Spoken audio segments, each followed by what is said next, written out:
This is Health Unabashed on Healthcare Now Radio, a show that spotlights and features promising health and wellness innovations in pursuit of a sustainable and equitable healthcare delivery and financing system. Hosted by digital health advocate, author, and thought leader Gil Bash, the show looks at the thought-provoking ideas, people, and companies that are making a difference. I'm Greg Masters, the producer and co-host of the show, and join Gil as we engage top industry talent who share their insights and best practices to create sustainable change. On today's show, our guest is Frank Westermann, co-founder and co-CEO of 9AM.health, a startup health portfolio company offering virtual diabetes clinic services headquartered in San Diego, California. And with that brief introduction, Gil, over to you. Greg, thank you so much for that wonderful introduction. And this is a really important conversation today with Frank Westermann, who's the founder and CEO of 9AM.health. We're going to talk more about this with Frank and more about 9AM.health. It's important for people to recognize that people who have a chronic, lifelong health condition, it's time we stop looking at them as patients and recognizing that they're always people.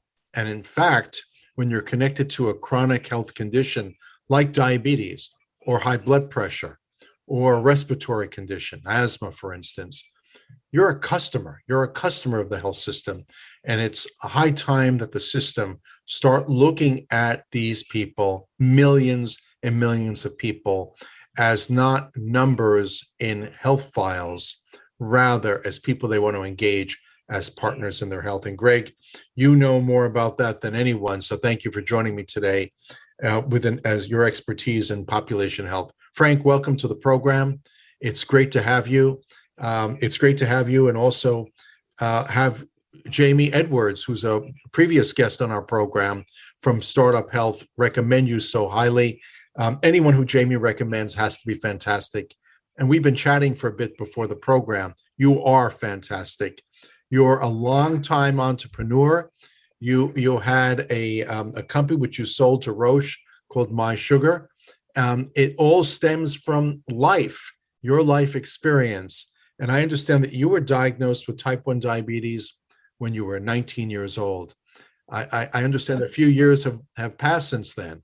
Yeah, a few years. And Jill, thank you so much for inviting me to your show. So, and with that introduction, you kind of put the expectation bar high. So I'm trying to do my best, to meet.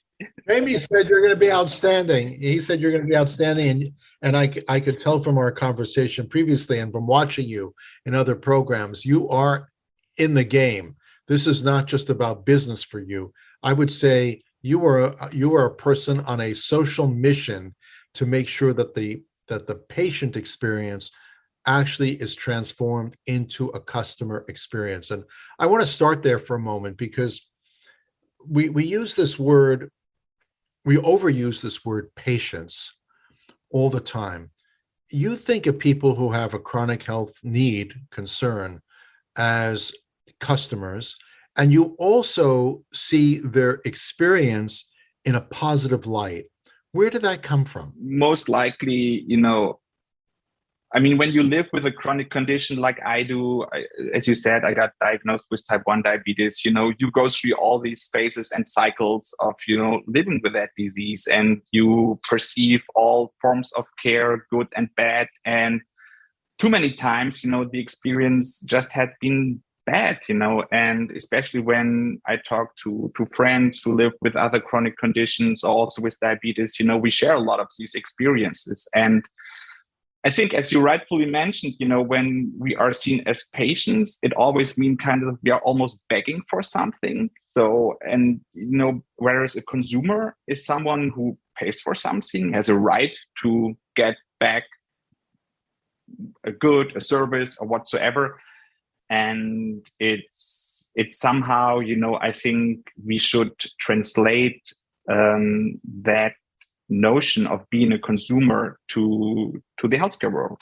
And because being a consumer also means, you get a good service, you feel if you complain, there's someone who listens and kind of acts on your complaint. And I think, that's not just the normal kind of traditional, how the traditional healthcare system is acting.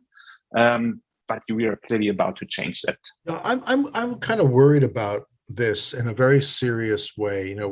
We sometimes people say naively that the consumer, the patient, is at the center of the health system, and I say, really? Or they say that the patient is king, the ruler of the health system. I said, what person sits in a waiting room waiting to be called, goes into another room, sitting on a bench, waiting for a doctor to swoop in for 8 to 12 minutes of time, and really see the doctor almost like a checklist, and then has to go and negotiate with their payer, who pays for what, and this and that, and can they get the product that the doctor recommended that they take for their condition. I said, it's almost as if people, the patient, the system would prefer that they all went away at times. And your business philosophy, both with MySugar and now with 9AM Health, is a radical shift of mindset that people who have health needs are in fact the customer of the system, and the system should engage them as if they are the most important aspect of the work. So I wanted to get into a little bit behind your business philosophy, but also if you can say, and I visited, and I recommend all our listeners visit the 9AM Health website. It's a great site. It's unique. It's clear. It's easy to navigate. It talks about the services that you and your colleagues are providing, the types of both hands-on talk services, the products that are provided, the technology support. Before you went out publicly and you raised money and you created this successful concern, could you bring us back into the room when you were kind of thinking this through with your colleagues, that you were going to launch a new venture called 9AM Health, and why it was going to be different than MySugar, which was really for the type 1 person with type 1 diabetes, why this was going to be different, why you felt it was needed, and why you felt that you could offer a unique service to millions of people who have diabetes? Yeah, no, Jill, thank you so much for that question, because, there are a few points.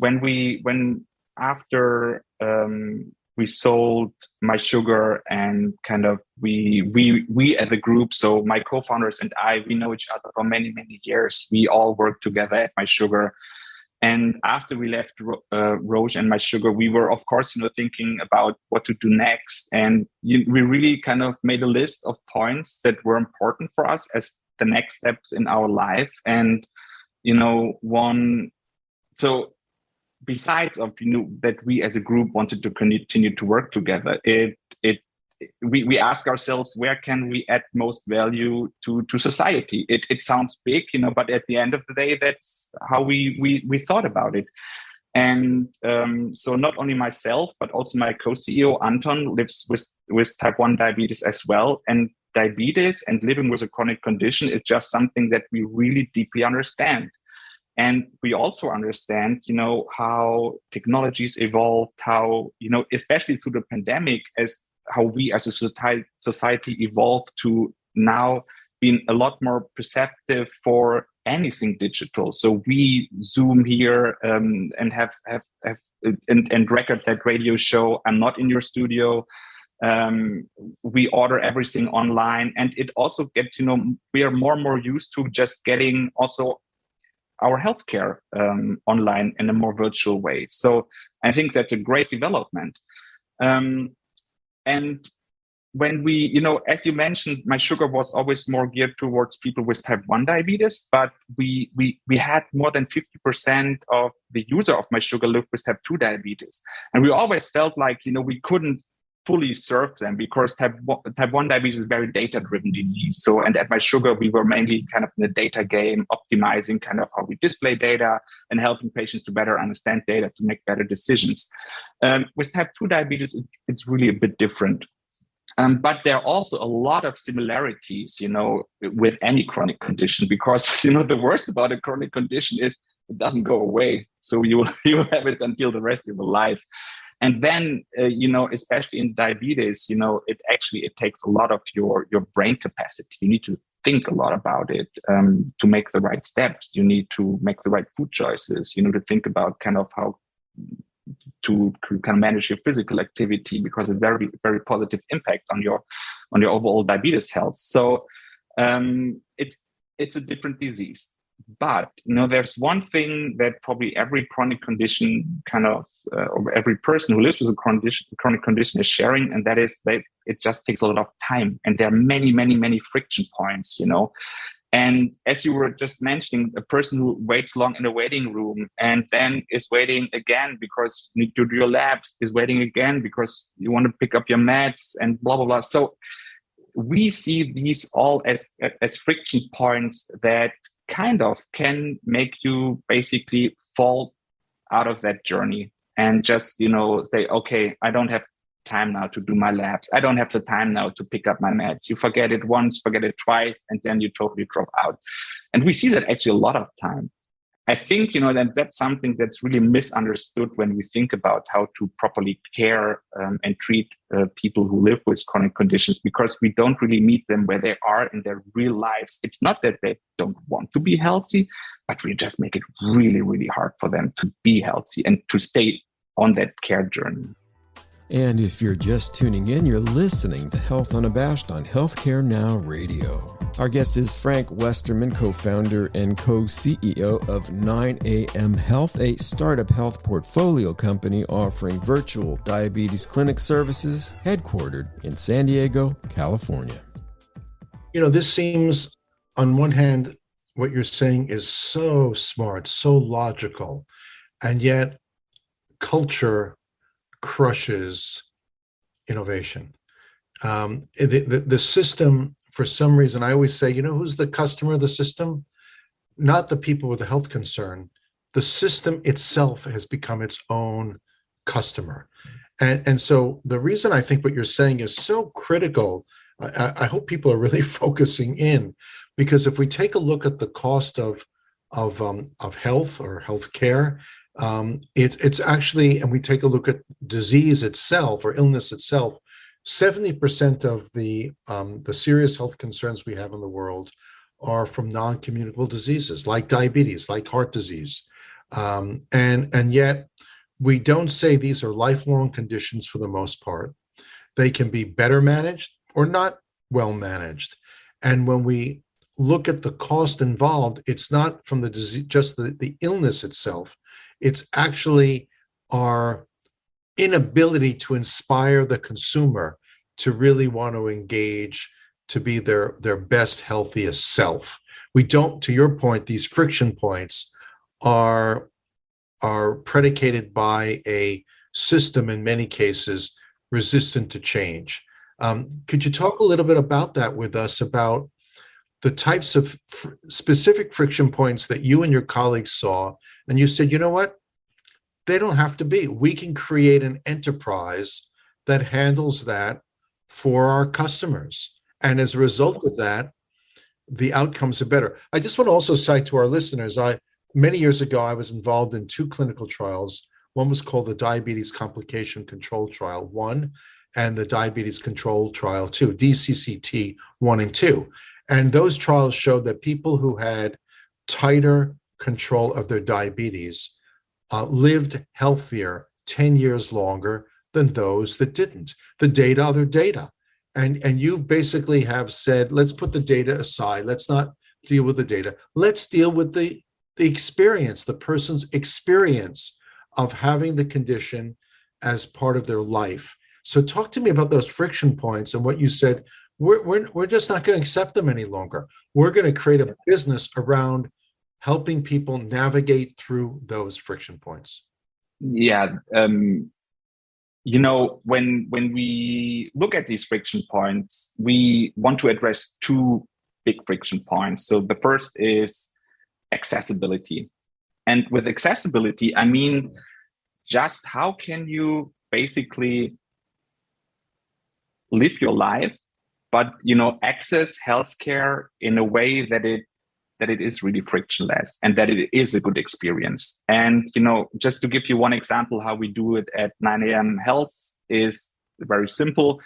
I think people like you and I probably, when we need to do our labs, we just or need to go to a doctor, we just book 2 hours in our Google Calendar, do our doctor visit or check lab. That's another crazy thing. This whole thing of going to a diagnostic center to get blood tests when we should be going into a pharmacy and being able to deal with it there. It's a whole different issue for us. Yeah, but we can even go beyond that. And what we do is just we ask our patients, okay, we have 2 options for you. We can send you, for example, a test kit at home. It's a dry blood spot test. A1C levels, lipid panels can all be done that way. Or we just send someone to your house, and it's going to come and take your blood. So you don't need to, take a day off or half a day off or some hours off or whatsoever. It's frictionless, basically integrated into your life. So, and we make it really, really easy to fulfill that part of your patient care journey. So that is just one example. So another example is we ship medications. You don't need to pick them up. You can online communicate with our doctors, with the care team. Also, you don't need to lengthy book appointment. Just check in, just ask them. There will always be someone who is able to address your needs and concerns. And that's how we think we can really design a patient experience that is so good that you enjoy it actually and like to stay therapy compliant. And I think that's the best way to really help people to stay healthy. So I wanted to explore this with you because I really do believe that the way to help people, we can't change the diagnosis. Once someone's diagnosed with something, they're diagnosed with that. They have high blood pressure, they have high blood pressure. There are things they could do to lower that risk. Losing weight, for instance, exercise, primary prevention does make a difference for borderline hypertension. Diabetes, type 2 diabetes specifically, there's ways to improve the condition. But yet I look at the struggle of people to engage around behavioral health, that behavioral health companies are really trying to get traction into the future. You're not just a behavioral health company, though. You're doing so much more. I mean, you're really, I would almost say you're like the shopping center for people with diabetes. You need medication, great. You need meters, great. You need strips, great. You need to speak to a health professional, great. You need a challenge with dealing with your payer around something, great. You've really looked at as you said earlier, what are the full range of friction points that someone who has this chronic condition is going to face? Let us develop an enterprise that lowers the hurdles for people and keeps them happier and healthier. So I wanted to ask you, I don't want to get into other companies, but I know that there was another company that got into this space as well, large company, got a lot of headlines, a lot of attention, of course. You seem to be going at this in some ways the same, but in some ways very different. You're a serial entrepreneur, Frank. You're heralded by investors, by Startup Health. When you looked at the landscape, you and your colleagues, and you said, okay, we're going to get into this field, you also sort of said, how do we take what is currently out there and make it a little different, make it a little better? What were some of the key concerns that you looked at? First of all, I think I don't really like this term serial entrepreneur because it somehow always sounds like, hey, you found a company and you sell it, you found the next one, blah, blah, blah. So as if we're on a manufacturing line, but that's really not the case. 9AM Health is my second company. And we, just like my sugar, we founded a company not for the sake of funding a company and making money whatsoever. That was almost a byproduct, but we wanted to solve a real problem. So money follows mission. Money follows mission. Absolutely. That's my deep conviction. And, it has been the case with my sugar, and exactly will be the same case, we hope, with 9AM.health, because we know we are solving a real problem. When I look at the patient who onboard into our service, these are people who fell through the cracks of our healthcare system. A lot of them are very, very sick. A lot of them are even so sick that we can't take them on, need to send them to an emergency room right away. But, and that is the unmet need we are currently having, and we want to help these people to get back on track and, be healthy again. We were talking a lot of, the aspect of accessibility, and I think that's really important, because at the end of the day, what we do is not a rocket science. We just puzzle together and make it a really good experience. The other thing that we also solve is, I think that we have really great medications out there. We have great services. We have good technologies, but they don't really need to be super expensive. When we are smart, we can find ways to be very, very efficient and treat people with diabetes very efficient, provide a great service, but do it at a reasonable cost. And that's also something we try to do, because we think that getting access also means, getting access to something that at the moment, we are still a cash pay service. So we start at only $25. It's not a lot of money, but at least when you compare it to what you would usually pay, just to see your doctor and get a prescription, for example, I want to return to something you said in terms of like entrepreneurism or serial entrepreneurism. And let's put that aside, but the importance of entrepreneurism. I wrote, I don't know, maybe 2-3 years ago, that I felt that entrepreneurs were really the laboratory for larger companies that probably they would never get the idea off the ground. They could never get out of their own way.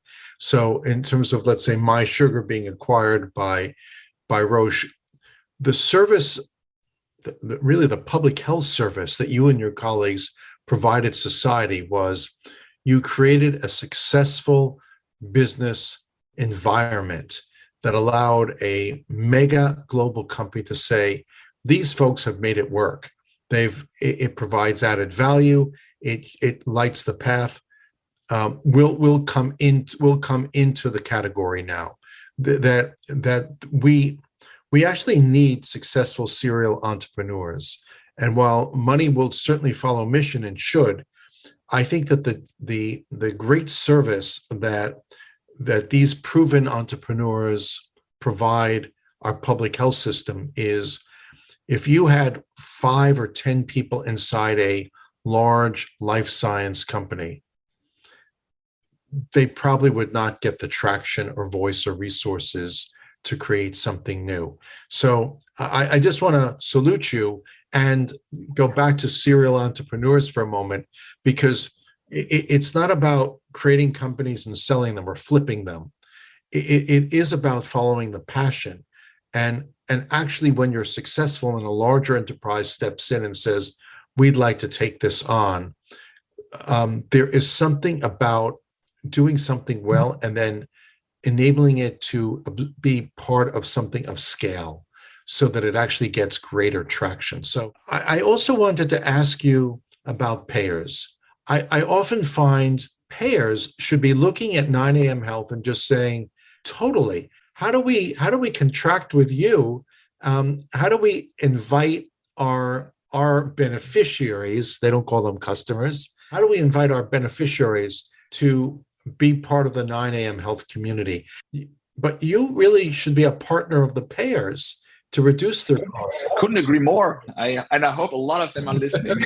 but I think that you're right to go after the person with diabetes as the customer. But I almost feel like, hey, CMS, Center for Medicare and Medicare Beneficiary Services, should be saying, Frank, could we work with you on the 65 plus population? Aetna, Cigna, United, Blue Cross Blue Shield should be knocking on your door saying, hey, could you be our support system for people with diabetes? It's one of the most expensive conditions going. What's the mindset there? Why doesn't that happen? We are a very young company. And, I think we are currently developing a program to be able to accept insurance, and we will, do these steps, and also kind of want to better integrate ourselves into the payer landscape. That's a natural step we want to do also. And that is just, we need to, because at the moment, especially when we think about, a cash pay price and something that is doable out of pocket for most people, we are a bit limited when it comes to our medication choices. So, and there are really great medications out there, GLP-1s, SGLT2s, that, are very, very beneficial, but are simply too expensive at the moment. So hardly anybody can afford them out of pocket. So we want to find, smart ways to make them more affordable, and more accessible. And the payers are certainly a part of the equation.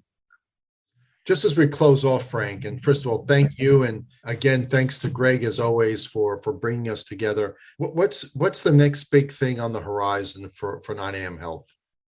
Yeah, I think, the next big thing is clearly that we want to expand our formulary, and we want to be able to process insurance, and do the first steps into the employer world. So that is one thing that is strategically for us, these are the most important steps which are on the near horizon. I want to thank Jamie Edwards and Startup Health for introducing us. You're doing some fantastic work. I recommend to all of our listeners, visit 9AM Health's website and learn what it is to treat people who have a health concern, not as a third-party entity, as customers, as people. We're always people. We're sometimes patients. Frank, Greg, thank you for joining us today. Thank you so much. Thank you so much, Greg. That is a wrap for today's broadcast. We do want to thank our listeners for tuning in, and our special guest, Frank Westermann, co-founder and co-CEO of 9AM Health, a startup health portfolio company offering virtual diabetes clinic services headquartered in San Diego, California. Do follow their work on Twitter via @9am_health and on the web via www.9am.health. You can learn more about Health Unabashed on the program page at healthcarenowradio.com. We air weekdays at 10:30 a.m., 6:30 p.m., 2:30 a.m. Eastern, 7:30 a.m., 3:30 p.m., and 11:30 p.m. Pacific.